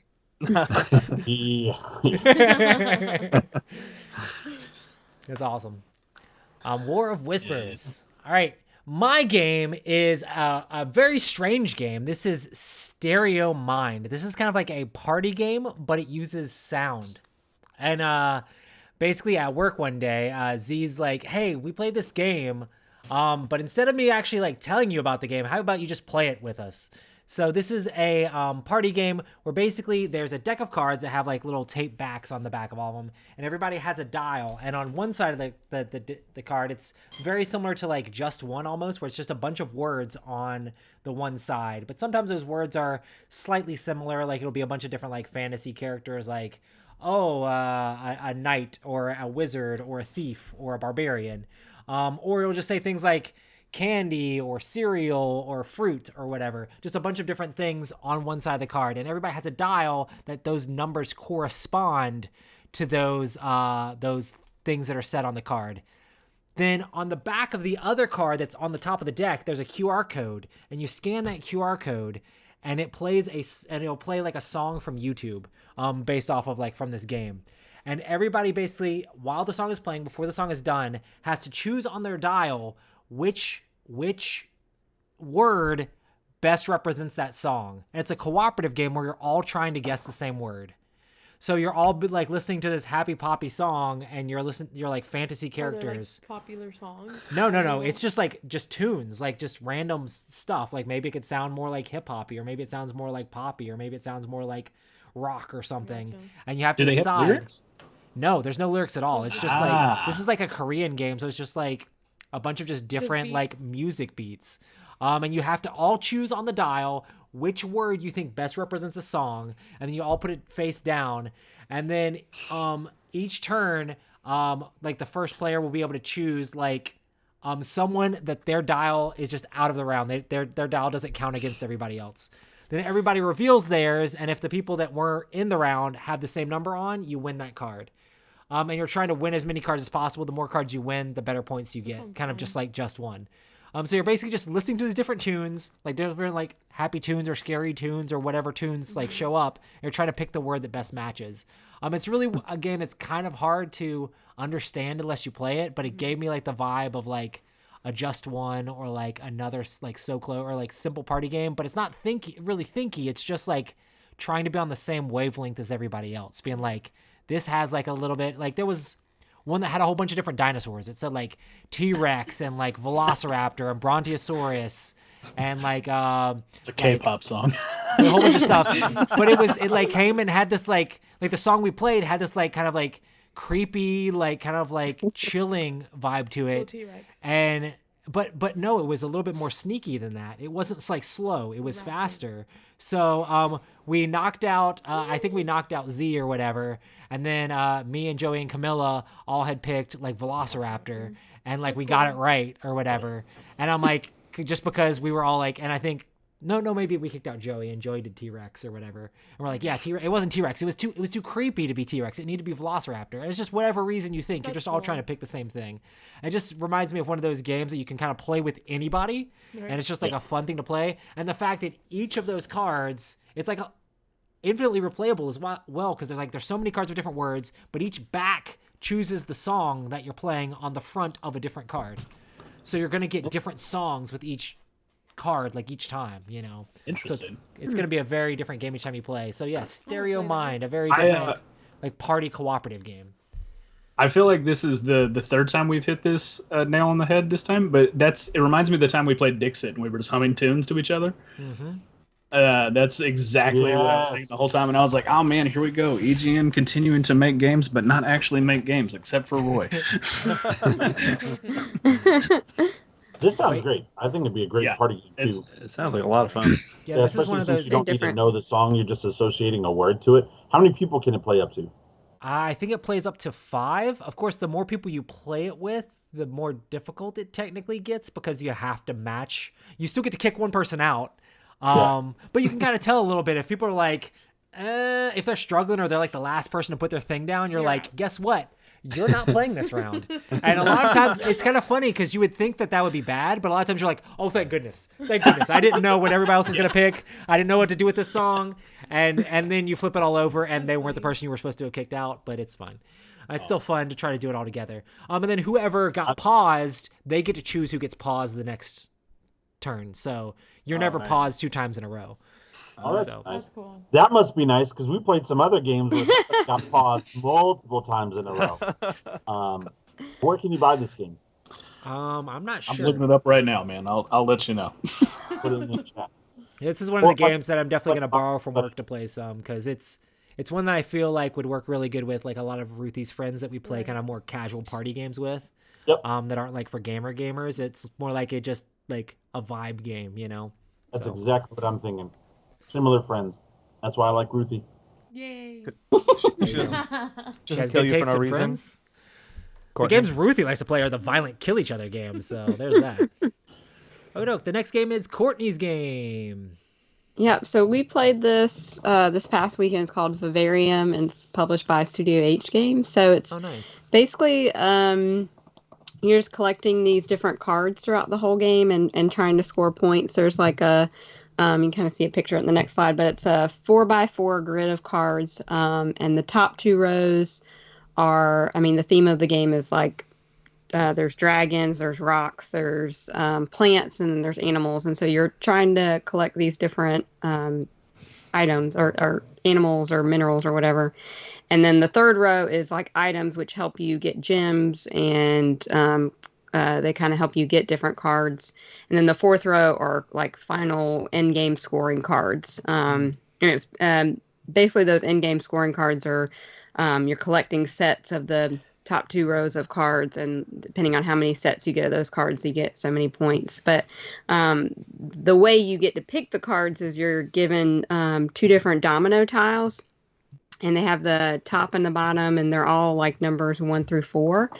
And so on your turn, you have 2 domino tiles, and there's a single domino tile in the center of the board, center of the game, and you have to swap out one of your domino tiles with the tile in the middle. So you don't really know what cards you're going to be able to get until it's your turn, because the person before them swapped out their tile. And so you can kind of look to the person to your right to see what numbers they have on their tiles. But when you get your final 2 tiles, you pick one of the numbers on one tile and then another number on the other tile, and that tells you what number you can get in that grid of cards.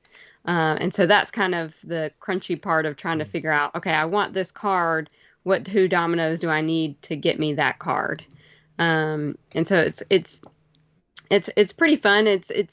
There's also, like I said, there's gems in the game, so those kind of help you. You can spend gems to move up or down one of the numbers on the dominoes. So that can, like, if say you really want this card and you don't have the right dominoes, you can spend gems, but those gems at the end of the game are worth a point. So you're basically spending points to get the card that you want. So, but it was pretty simple. We played with Kent's parents, and we played it wrong the first time because we misunderstood one of the rules. So we basically played only like half a game where we got like 7 cards, but in the real game you get like 14 cards. So the second time we played it felt a lot better because you got more cards, and you were able to score more points and stuff like that. So it felt like more like a full game. Cool. But it was a lot of fun. It was pretty simple, just collecting cards and scoring points with it at the end of the game. So it was fun. Looks pretty cool. And they have cool cool artwork too. Yeah, Satoshi Matsuura is. I love anytime they do artwork for any game. I'm just like, oh man, I'm gonna back this because it looks so good. Yeah, I really like the cover too. Yeah. Thematically, you're like explorers going to find these creatures. Yeah, so I got a little bit of Pokemon vibes, maybe. I don't know. Did you catch them all?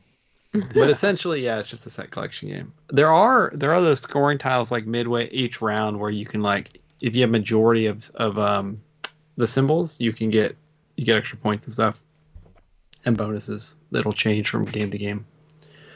At least the order of the way that those tiles come out, Yeah. So it's pretty neat. It's fun, pretty easy, but kind of crunchy for being a fairly light game, I'd say. That's awesome. All right, well, I guess we'll bust into our topic of the week, which is storing your games. And do you keep boxes and things like that for your games? How do you store your games? Do you have piles and piles of expansions, or do you try to condense them all into one box? Who wants to go first on this? Ruthie? Well, I'll go first since I brought it up in the group chat. I'm changing. You know what? I'm not the same guy that I was yesterday. I'm different today. I used to want like all the boxes and everything exposed, kind of like, hey, look what I got. Oh, you like that game? Yeah, you see those 17 boxes over there? That's all a part of that game. Like, I love doing that with my Joan of Arc Kickstarter when it takes up like a whole shelf. It's like, yeah, all of that's one game, and people are like, you're an idiot. That's way. But now that like I've got more games coming in and I'm slowly losing my basement, and I've got to try to conserve stuff. I'm like, crap, do I really need all these games? Like, do I really need to hold all these boxes, type of a thing? And so I think I'm going to start getting rid of those extra Kickstarter boxes, or even like the extra expansion boxes. It's hard because I love the presentation. But I think Adam had a great idea in chat where he was talking about, especially some of those cool boxes, to cut out the sides and maybe put them up as like poster art or something like that. But for me, yeah, I did it for presentation, but for sense, for space and things like that, I don't need to have all those boxes. So I was just wondering, what do you guys think about space-wise? Do you try to display it or not? I brought show and tell of this abomination. I can't wait to see this. This is my Marvel United. I think this is just the X-Men stuff. Yep. I'm really sorry about this, guys. Yeah. It's like literally just all. It was like fun this is basically unpacking, though. almost everything. This is definitely not everything for X-Men. No. This is a lot of stuff for X-Men. all in one thing. But I also have like the Sentinels up in. Oh my goodness, this is a bad idea. But I have like the Sentinels shoved up in here. You're too. never gonna fit it back in there, yeah. Yep. But I Just I gotta think give in it a the good other shake. box it has all the cards for all of the characters and stuff. I also have like a random painted guy shoved in here with all the stuff. Yeah. But yeah, I do not suggest this. Honestly, you know why? Because like when you do this to a game, it helps with storage a ton. There's one that fell. And you're like, oh yeah, now I can have more games in my collection because I have lots of storage. But you know what you think about when you're like, hey, do I want to play Marvel United? And you look at this and you're like, I don't know, do I? Probably not. So Well, it saves space, but it makes the game much harder to actually get out. But I also have a base box, which I've occasionally thought of like, hey, I could just take some of the stuff, put it in the base box, and I could use that to travel with. But yeah, that's with my Marvel United in abomination. particular, it's already hard to do. Even if you leave it in the original boxes, it's like, oh, I want to play with this character, which is in this box, and I want If to play I with this stacked character, all which those is in this boxes box. by I themselves, wanna play they'd with be this taller character. than I was. Yeah, so it's like, I almost think that way what you've done is easier to get than the way they Maybe. have CMON packages it with all those trays and stuff, and like, Yeah. and then fiddling with like, oh, which miniatures go back in which trays and all that kind of stuff. I hate miniature trays. Mm. I hate It has them. specific spots. Yeah, Yeah, like I get label it. why. I get why, but it's just like, I don't know. Like I get like, all right, for like Blood Rage, right? I don't have a lot of the Blood Rage stuff. I kind of got on that game later, so I have kind of just the stuff I could buy through retail, and I've kept all of the kind of the packaging components for that. But like my Black Plague, forget it. Everything's in gallon bags, and I've reduced it to as few boxes as possible, so that when I go somewhere to play it, I can just take just 3 Zombicide boxes, which is really good. It's such a fine balance because I know like the onus in everyone's head is to be a collector, but I also need my wife to respect me, and so I've tried to get rid of boxes, not hoard them, and then like I'm trying to see. It's all dark in my basement, but like all these behind me, for those of you who are on YouTube right now, everything next to those white outline picture frames on the right of my wall goes all the way to the end of the wall. Those are expansion boxes that I didn't even flatten them, Rob. I just stuck them together with a piece of 2-sided tape, and then I put 4M or 3M thing on the back of them and just stuck them to the wall. So I have a grid of them over there, along with some other like tin art and things like that. That's a great idea. I threw away all the boxes from Marvel United, but our guest bathroom has all of my Marvel Champions stuff all stacked up, and I haven't thrown away. And people are like, are those full? No, those are all empty. I have all my Marvel Champions in an artist case. But for some reason, I love Marvel Champions so much that I kept all of the blister packs for all of the hero stuff. And there's little posters that come in each one. Those are all over the wall. All over the bathroom. And the problem is, she encourages me in this, which is even worse. She's like, Marvel bathroom, I'll buy you more Marvel posters to put on the wall. Wow. Yeah. Roy, my basement bathroom is full Star Wars. I have We try to do that with our bathroom Oh, in our did you? bedroom. But I have, like like, nobody ever goes there, so it's like, why do we need to decorate our bathroom? You know. I have like the Dagobah shower curtain in there, and like my whole shower curtain looks like the crashed X-wing in Dagobah, and there's bobbleheads and canvases, and I have. But how many Baby Yodas? Oh, there's a couple Baby Yodas in there. How There's many a couple. Kylo Ren ships are there? There's no Kylo Ren in there right now. There is a Han Solo soap dispenser. There's Princess Leia nightlight. I'm not joking. That's awesome. It's ridiculous. Nerd bathrooms are the best. Yeah, when we started dating, I bought you a X-Men Like frame. a frame, and then you started it, and then he's like, oh, I'm gonna put it in the bathroom, and then it just progressively kept getting more posters, and then he put all his Marvel Champion stuff. Well, I expected you to come over and be like, what are you, a nerd? And you came over and were like, this is awesome. And then it just got worse. It just got worse. Well, I enabled you. this just got real permissive. Listen, there's a Taylor Swift nightlight in my bedroom, so my wife can't say anything about the Star Wars bathroom downstairs. No, yeah, she can't. It's a fair exchange of fandom here. Yep. What about My whole thing other with getting rid of storage? the mini trays is like, and why we haven't, or I haven't let Kent kind of get rid of all the Marvel United boxes, is because I want to paint them all eventually, Hmm. but I don't want to put them painted in a box like that or in a plastic bag, Mm-hmm. because they will get, like, the paint will start Chipped. chipping off and Chipping. stuff. So Yeah. that's the It the doesn't chip bad off part if about you never move the box. it. That's the respectful way to do it, Courtney. My Zombicide is all painted, but it's still just like, nah, I just can't deal with it. So so we bought a separate like foam miniature holder case Yeah. for our Oh, first nice. wave of Marvel United. So a It lot of fits her all stuff the she painted. So it fits all the first stuff, but like we Yeah. haven't done anything with X-Men yet, so But so that's something you could do, and so you don't have to deal with miniature trays. So I but do that can like get that kind of solution. But expensive. for the X-Men Marvel United, there's so many more miniatures. It's just like Mhm. it's just so hard to store Mm. that. That one in particular is just rough. And there's a whole nother game coming out. I know. know. It's so much Well, it's like- stuff. How do you store, like, all right, so for Roy, this is going for you, like your Marvel Champions or like your Arkham Horror, because I know, like, I don't have Marvel Champions, but I do have a pretty do. big Arkham Horror collection. That starts getting wild too. So I have one of those artist cases. So they have like the artist case you can get from Hobby Lobby, and then I think Yep. it's either Broken Token or one of the other companies makes an insert that goes into that just makes it hold cards. And a lot of people, I know that's what the Dice Tower library uses for a lot of our like card games like Dominion or like Keyforge or Marvel Legendary or anything like that. That's just a ton of cards. You just get one of those cases, and I mean, I wonder if I should just do another show and tell, but it's just like a big case that just has all the cards. I don't sleeve that stuff because if you sleeve it, it's like double the amount of space, you know?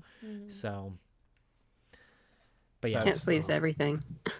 Goodness. I like are sleeves too. I like sleeves, but they're so expensive. Yeah, most of my Arkham Horror is sleeved, like the locations and the enemies are all sleeved. The player decks I have in binders, like they're Wow. they're in a massive binder, so that if I want to go and like use a different investigator, I can do it. But I reached a point with that where I stopped buying them new as they're coming out, because I'm like, I'm not playing these as fast as they're coming out.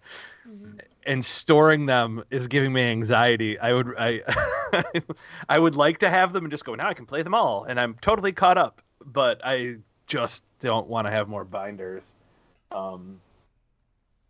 Yeah, storing stuff's a pain. And so one thing I've run into is I do try to put all my expansions in the base game boxes, but I found that sometimes when I want to play a game and I want to teach a game, it's like, do I want to even get this game out? Because it's like all this extra stuff in the box and I have to sort out all the expansions. And like, so Matt and I were going to play Teotihuacan at the Comic Con, and I was like, oh, let's do it. And then I realized all that junk is in the box, and I'm like, oh, geez. I got to sort through all this stuff. And so it's good and bad. So it's something to think about, you know. So I do think keeping your expansion boxes, I do prefer the saving space, but that is something to consider. Oh, and Matt mentioned Isle of Cats too. Yeah. He was going to play that, which is a pretty simple game, but like all that extra junk in there just kind of. And see, I that's don't know how you call it's- it junk. Yeah, It's You know what sad I when mean? Like, a game stuff that that- you love becomes overwhelming because you Yeah. have too much for the game. Yep. Right, that's hard. Which we talked about 2 weeks ago, which is like mistakes you make, which is, I think, thinking that you need everything because you love it so much. And that's probably the hardest thing for me as a gamer. The older I get, is like, I don't need as much of this. I'm going to go into it slower. Yeah. Even if it means I might miss out on some stuff. And I think that's really tough. The other thing that gets tricky too is, Rob, I'm sure you have stuff with this, is if you're playing stuff that isn't packaged as games, right? So if you do D&D or do a lot of RPGs and you do some tabletop stuff there, it's not nearly as shelvable as board game stuff is. I hate it. It's so tough. Yeah, books are. Like, I've got a bookshelf over here that's full of RPG books, but like I've got like bits and cards RPG and things. books have to go on the bottom shelf because RPG books will break a shelf. Yeah, they're crazy heavy. But I've got so many like buildings and castles and trees and other things like that can't just fit in a normal container or something like that, because It's so big, or it's so tall, or it's just tall enough that if you were to close the top, you're going to bend the roof or break the chimney. And so, yeah, I've got like a whole area of all these like really big boxes just to hold some of my town sets and stuff like that. It can be tough, and that's some of this. Actually, that's why I brought up the question in the text. Because I've got to make room for like my D&D stuff. It's like, well, crap, like my D&D stuff is now more than like a whole shelf worth. Not just a shelf, but like a whole dresser worth of stuff. And so, yeah, and I've got those plastic bins too. Yeah, bro, I've got a whole plastic bins of just barrels. Just barrels. Yeah, Not even talking about the tables and the chairs and the stuff. Yeah, I've got all those plastic bins of stuff that you can have all over the place, and it can get overwhelming. Now, for somebody like me, I like it. I love the table presence, so it's not so annoying, but it just takes up a lot of space. Yeah. So, well, even like this is Zombie World, this isn't even miniatures. This is just Zombie World is I think it's powered by the Apocalypse, and it's a super fun game. If you want to play like a one shot, and you're like, yo, let's just play a game where some of the stuff is predetermined on cards. And I got all the cards here, and we're just going to play for 2 or 3 hours, and that's going to be our little RPG for the night. It's a great game, but I bought it all in bits as it came out, and then it reached a point where I'm like, where the heck do I put all my Zombie World? So then you go buy like a custom... I got this art box from probably Hobby Lobby. Yeah. And like now that is kind of awkward, and it's like, where do I put that? So it does that stuff gets really tricky too if you're mixing that into your gaming fare. I was thinking about this because this is always just sitting on top of some other Kallax cube or something. And people will be like, oh, what is that, art supplies? And I'm like, no, that's an entire RPG system with about 6 card decks and some dry erase player boards. And it's really cute, but they don't have anything, so I put it near. Yeah. I was also making the point that my situation, I do a lot of this squishing stuff together because space is very much a premium down here in Miami because cost per square foot is ridiculous. And sure. other places you might be able to have more real estate property or have a basement for gaming or have like a full-on game room.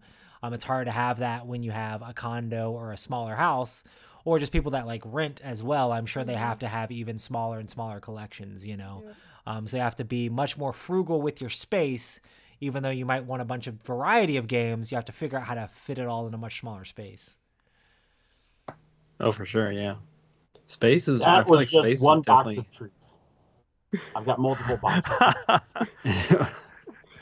People undervalue the value of space sometimes. I think if you look at these like board game Facebook groups and things, it's like people do not understand the ones that don't throw away the miniature trays and all that in the boxes and.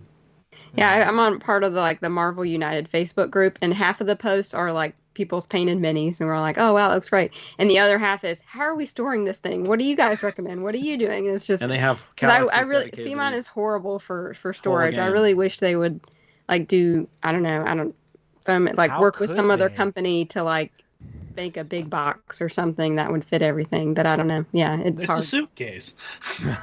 It's a dresser. It's the Marvel United dresser. That's what it is a wild hobby to get into from that standpoint. And just the storage of it alone just gets nuts. I don't feel like I have like a very large collection, but to anybody who's outside of the hobby, if they come down to this basement and they're like, whoa, whoa. And I'm like, and you're only seeing the stuff that's organized and looks good. There's a closet right over here that you don't get to open that is just there's a shelf of oh my god on there. It's got weird bits that I haven't organized yet, things from games I've combined, RPG crap I'm building that's just on the wall. There's like just it's full of like 10 different orc huts that I'm making with paper mache. Like that's in there. I'm glad I'm not the only one with the do not open closet. Oh yeah, no, I have 3 of those in this basement. I was gonna say if you need a place to store your D&D stuff, just reinforce that drop ceiling you have, and then just move a tile up, and then just store it up there. That would be very thematic. You're like, hang on, just a moment. What are you putting up there? Is it drugs? No. It's D&D terrain. No. It's miniatures, baby. Sort of like drugs. It's a different kind of addiction. More expensive than drugs, to be honest. It can be. You can get drugs cheaper. True, absolutely true. But It's yeah, just any other? it's just something to consider as you're in this hobby. If you don't have this space, and it also makes you consider: do I? And I think this also came up in our group chat. Do I hold on to the boxes in case I want to resell the game? Because I am limited on space, so I want to hold on to this for X amount of time and then sell the game and make room for new games and stuff like that. It can be a tough problem to have because it could also force your partners in life to have to make a tough request of you to like, hey, we don't have the space for this. Please get rid of some stuff. So it's just things to consider when you're getting into this game or into this hobby of if you get bit by the bug like a lot of us on the show have, where are you going to put it? Yeah. Yeah. And you're right. I I think feel like the boxes are only getting bigger and bigger too. Yeah. the boxes are getting huge, and like I think what Roy said is really important too. Is like, are you renting? Do you live in a particularly urban area? Like, you all live in Miami, right? And then like the rest of us kind of live in varying degrees of suburb. I live in the middle of nowhere. I have 1,000 square foot basement that does nothing but serve my needs, but it's because I live somewhere where the house cost per square foot is very low, right? I would not have had this in previous places that I've lived before I came here. I literally don't know what I'd do. If I moved back to where I lived 5 years ago, I couldn't afford.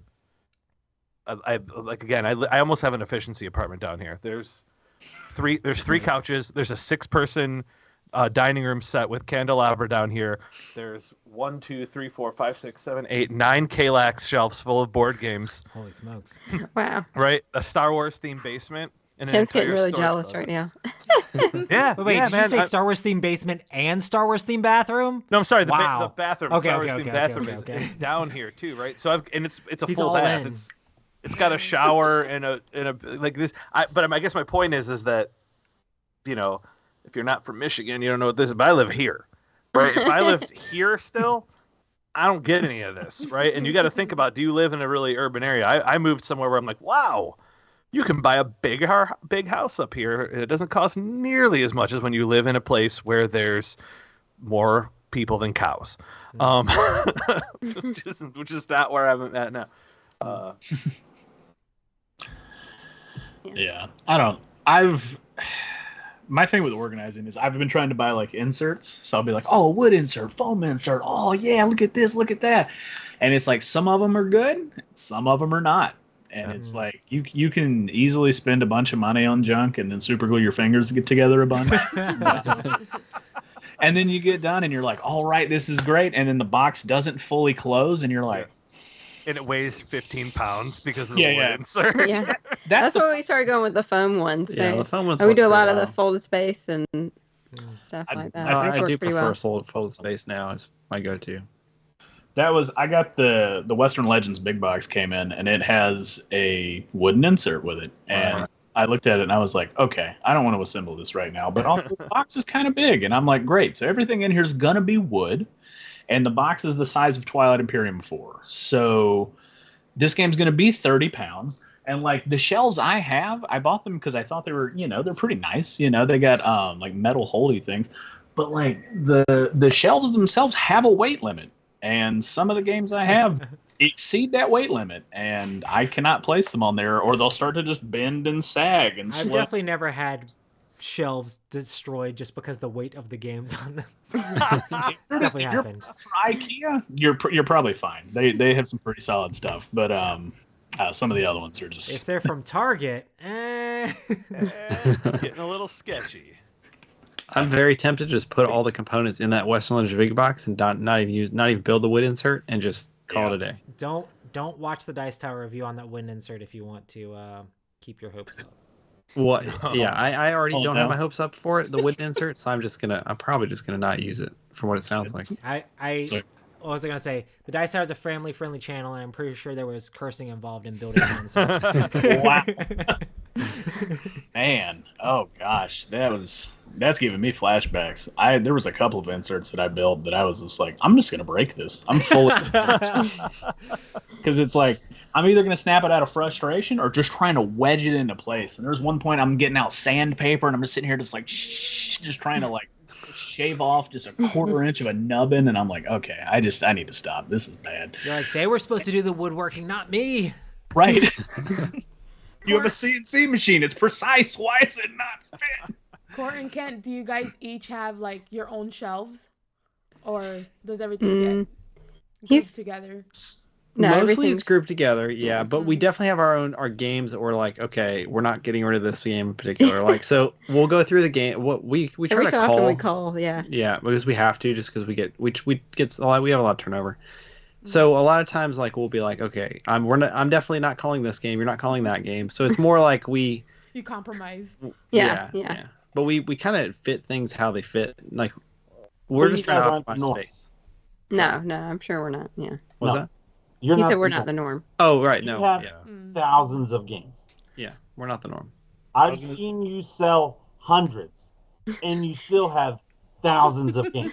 Yes. I've helped you sell hundreds, Yeah. and you still have thousands of games. Yeah, the amount you sold is Speaking based of on plugging, comics. we will be selling some games at Dice Tour. Yeah. Oh, do you have a Anybody in table? chat? Yeah, Well, Atticus. we did A a table. virtual flea market thing. They've got their own banquet hall. Okay, there's going to be a food truck outside of the hotel in Orlando, and it's not selling tamales, baby. It's a lot hotter than that. All right. Oh man, last It's time Kent's myself Hall of Matt, Shame. and Kent were all helping Kent sell his stuff, and I was, of course, because I'm big and loud. I'm like Atticus 13 or whatever, blah blah blah, and Kent and Matt are just passing them out as all the players, and we had to multiple trips to his van with dollies, still having to take multiple trips with Holy all these smokes. boxes and stuff. He sold just about everything, I think, while sold we were everything. there. Several hundred games, and again, I don't think it was several hundred, but it was. It was like 150, maybe maybe 175. maybe one. Oh, okay. But still, ridiculous amounts of games. So, Ruthie, they're not the exception. They're not the. I just want to, it's going to sound Clarify. cute for the podcast, but for everybody else, they're not the exception. They are a board game store. Yeah.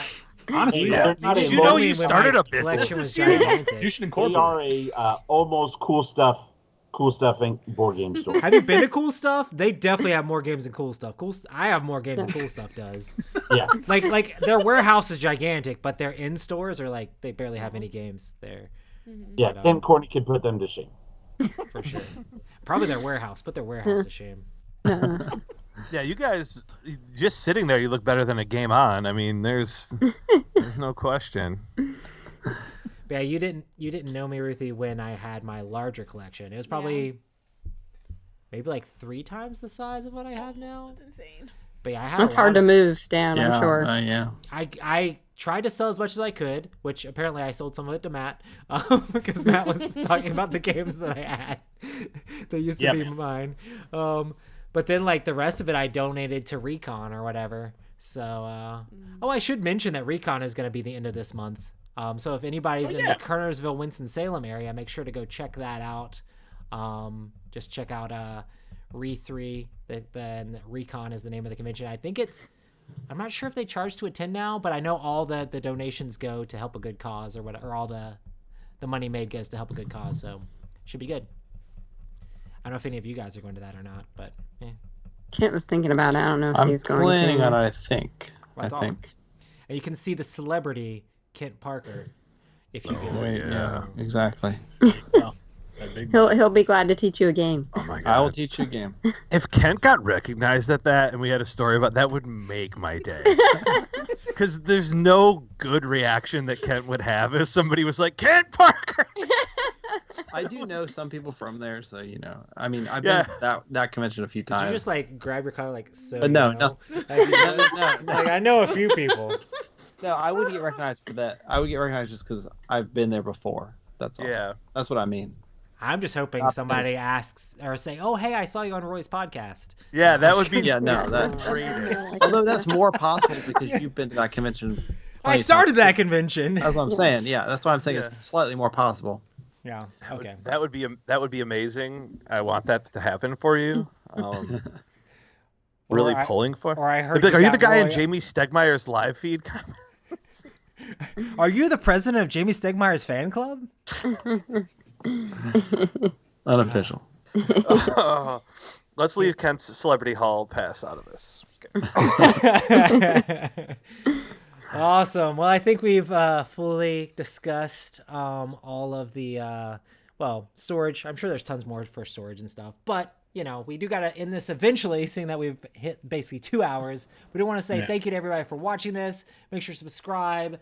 Shout us out to other people. We're still trying to get this thing up and running, get lots of people excited about it. If you do see Kent at any events or at like Walmart or anything, make sure to say hi to him. That would make his day. He is super approachable. He's super approachable, especially at Walmart. I don't know why at Walmart. Yeah. Don't approach him when he's at Walmart, because that's usually when he's doing grocery pickup and he's in the car. So yeah, that'd be a little weird. Just knocking on the window. Hi.